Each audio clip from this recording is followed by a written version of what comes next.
Hello everyone and welcome to another masterclass from this year's Global Chess League. It is Viswanathan Anand versus Maxime Vachier-Lagrave, and we've seen how masterfully Anand disposed of young Krzysztof Duda, and now you will see what he does against Maxime Vachier-Lagrave. You know that Maxime always likes to bring the weird stuff to the table. He sacrifices pieces, he sacrifices the exchange. Like basically, if Maxime played c5 and let's say g6 and bishop to g7, put his bishop on this diagonal, which you will see in like maybe a knight of Sicilian or in a Grunfeld, you know that he will sacrifice something at some point, most likely a rook for a knight or bishop, well, for a knight, and then we will see a very active game. And here, such an opportunity presents itself, and Maxime does not act upon it. And we've seen when Maxime does very well when he does it. We've seen when he just gets destroyed when he does it, but this time he doesn't do it, and it was the best thing to do. So it's a really wonderful game. At some point, Anand is really, he has his backs against the wall, and then there is only one line that he can go for, but it requires, surgical precision to advance from that point. So let's see what happened.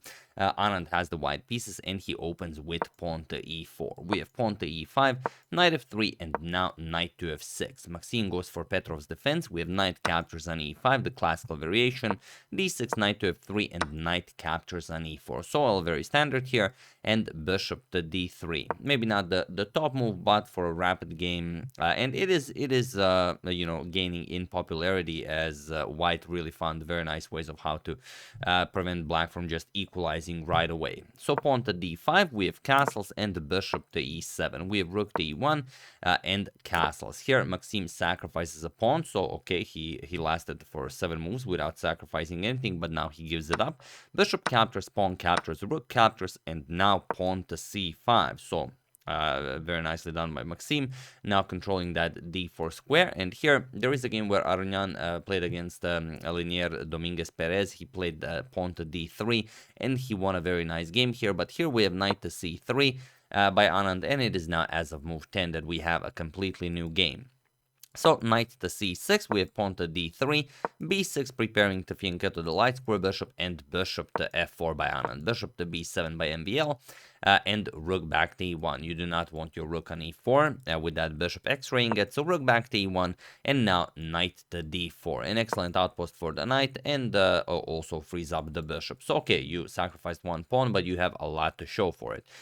Knight captures on d4, we have c captures, and now knight to e4, and of course rook to c8. So okay, Maxime down a pawn, but you can see that he is very active. He has the bishop pair, and also he has the rook nicely placed on the semi-open c file.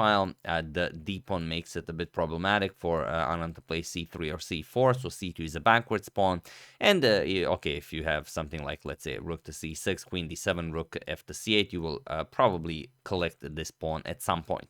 So pawn to f3, strengthening the center a little bit, and now queen to d7. We have queen to d2, and now rook to c6, getting the rook into the game. Now the rook can be shifted to the king side to help out with the attack, and also you can double up on the c file. Anand plays queen to f2, and now we have pawn to f5, chasing away the knight from such an active square, knight g3, and now bishop to h4. Maxime putting even more pressure on Anand's position, this still being a weak point. Now the knight cannot move either, still there is quite enough compensation for that sacrificed pawn. So queen to d2, getting out of the pin, and now pawn to h6. Maxime prepares pawn to g5. We have queen to b4 and rook to c5, not allowing Anand to have any control over the board, especially not to offer a queen trade or anything. Of course, if the trade bishop for knight ever happens, then you also have to worry about rook to e7. So rook to c5 stops all of that. Rook to e2, preparing to bring the other rook into the game, but also just getting rook off of that e1 square, and pawn to g5. We have bishop to e5, and now pawn to f4, attacking the knight on g3. and this is where the magic really happens. Now, you can't really play knight to e4 because then the bishop hangs. The only piece defending that bishop is the rook. So here, bishop captures on d4 is played. Anand wins another pawn. And now Maxime went into a really, really long thing. Here, best for you is to just play f captures on g3 and give up the exchange. And this is what I was talking about at the beginning of the video. Maxime started sacrificing, but now where he should have continued in his style, I mean, this is vintage Maxime. He doesn't go for it. Here you would see bishop captures on c5.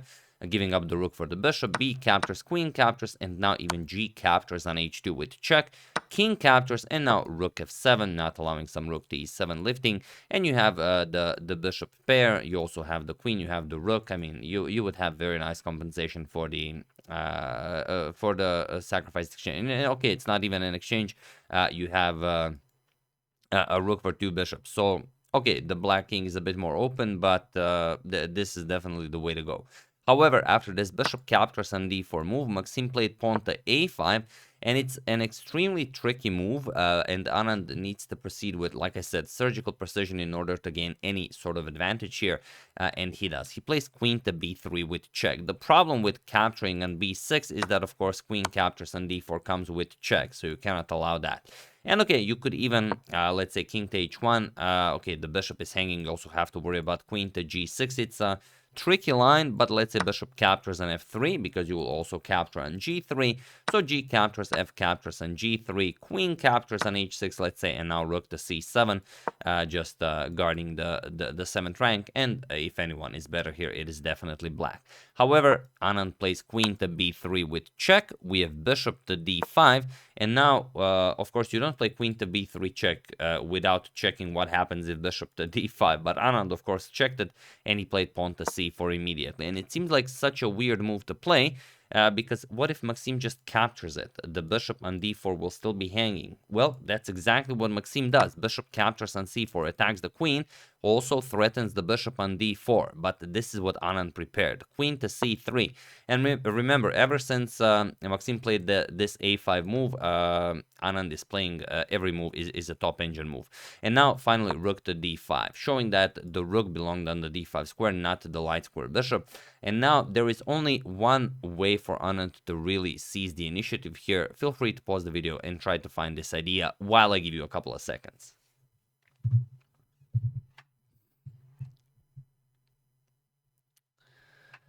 So, for those of you who were able to do it, congratulations on finding this spectacular move. And for those of you who just want to enjoy the show, it is... I'm not going to tell you what it is. First, I'm going to show what happens if queen captures on c4, because this is the move that, well, simply comes to mind.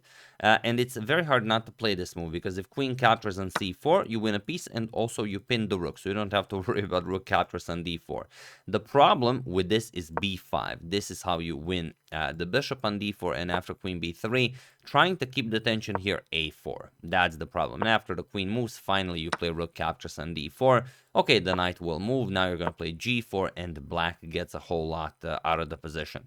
So Anand did not play that. Anand played the move I'm sure you all found, bishop to f6. And it's such a top-level move, threatening rook to e7, and then just completely annihilating the black king. So how can Maxime get out of this? Well, f captures on g3. This simply has to be played.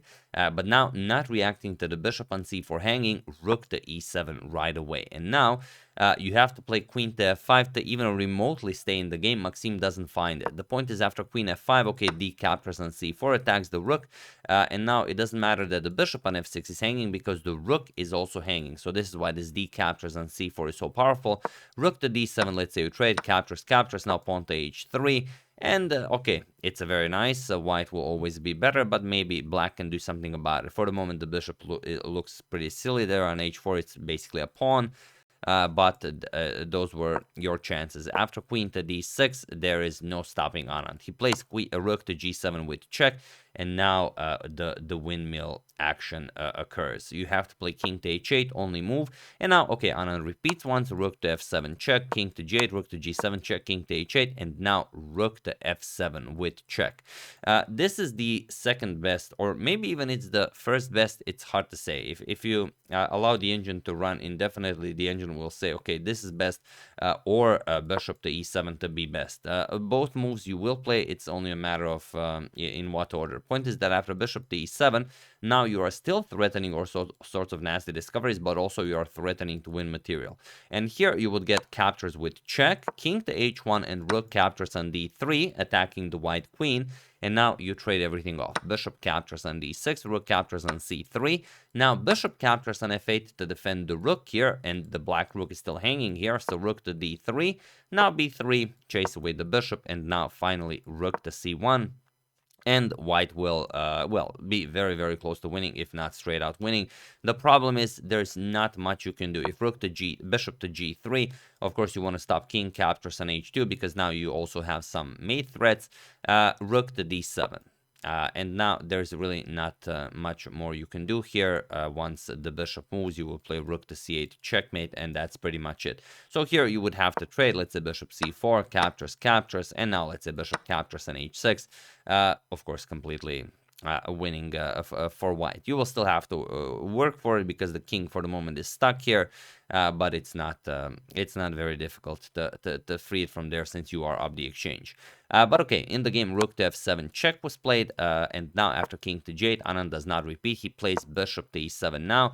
Now it's a little bit different. Maxime plays g captures on h2 with check, king to h1, and now rook captures on f7. He gives up the queen for some material here. Bishop captures, rook captures on d6, and queen captures on c4. Keep spinning the rook on this diagonal. We have bishop to g3. Now, still, of course, Maxime is hoping for some sort of a checkmate. If the rooks can somehow be deployed on the e file, maybe if rook t1 can be played, you will get the checkmate Anand, but that's a long way from here. Queen to g4. We have bishop to f4, and now pawn to g3, chasing away the bishop, and of course now you will free the king.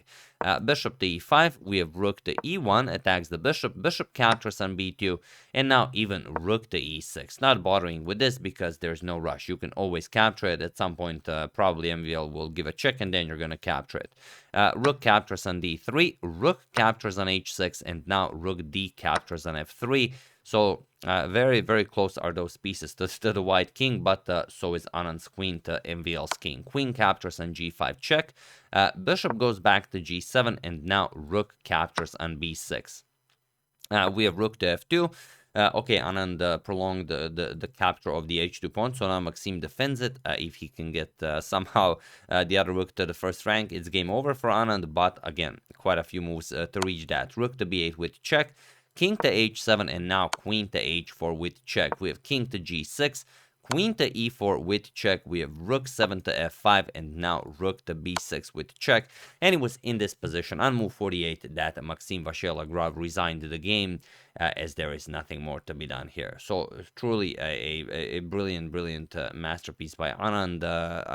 Maxime played a brilliant game also, but he gave Anand that one opportunity that required surgical precision. Anand, of course, found it, and there was just no way out for Maxime to save this game. Here you resign, because whatever you play, let's say you block with the bishop to f6, just g4 wins the rook, and then you are down too much material. If you try something else like king to g5, then queen to h4 is mate in 1. If you try king to f7, not much better, just queen to e6 check will be a mate in 2. King to f8 and rook to b8 with check is checkmate. So really nothing to do here. Of course, after rook to b6 check, Maxime resigned, and a spectacular victory for Viswanathan on board 1 for his team. So if you guys are interested in what happened on the other boards for this in this matchup, let me just quickly check. So, okay, Anand's team lost. The Upgrad Mumba Masters have defeated the Genghis Grandmasters. Anand won on board 1, but Grishuk defeated Rapport on board 2, and Dronavali defeated Kotanishvili on board 5. So there we have it. Those are the the other results. If you have any other favorites, do use hashtag suggestion, and I will very gladly show them. Until then, really hope you guys enjoyed it. Anand just showing everyone how it's done. I mean, what are you gonna do? He's a 2 times world rapid champion, and he's just enjoying himself here. So once again, really hope you enjoyed it. I would like to thank ABCs of Chess Openings for Kids, an anonymous person, Doug and Repka Van Benthusen, Dan McCormick, and James Eugene Cashman for your contribution to my channel. Thank you a lot. I really appreciate it. As usual, you can check 2 of my previous videos here. Thank you all for watching, and I will see you soon, continuing to check up on your wonderful suggestions and whatever else happens in the chess world. So thank you all. I will see you soon, and have an excellent rest of your day.